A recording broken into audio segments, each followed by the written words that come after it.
Hello বন্ধুরা, তো আজ তো সরস্বতী পুজো। ছেলেকে নিয়ে চলে এলাম ছেলের স্কুলে, কারণ বায়না তো শুনতেই হবে। ছেলের বায়না ওর স্কুলে নিয়ে যেতে হবে, তো চলে এলাম। প্যান্ডেলটা তো খুবই সুন্দর করেছে, ভালো লাগলো আমার। আর ভীষণ পরিমাণে প্যান্ডেলের ভিড়, মানে যাওয়াই যাচ্ছে না ভেতরে, এত ভিড়। আর প্রতিমাটাও বেশ ভালো লেগেছে আমার কাছে। আর চারপাশটা খুব সুন্দর, বেশ শোলা দিয়ে সাজিয়েছে, মানে খুবই সুন্দর করেছে। আমার তো ভীষণ ভালো লাগলো। তো তোমাদের কেমন লাগলো অবশ্যই আমাকে কমেন্টে জানাবে।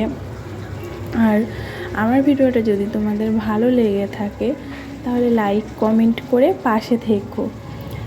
তো চলো বন্ধুরা, আজকের মতন এইটুকুই, টাটা।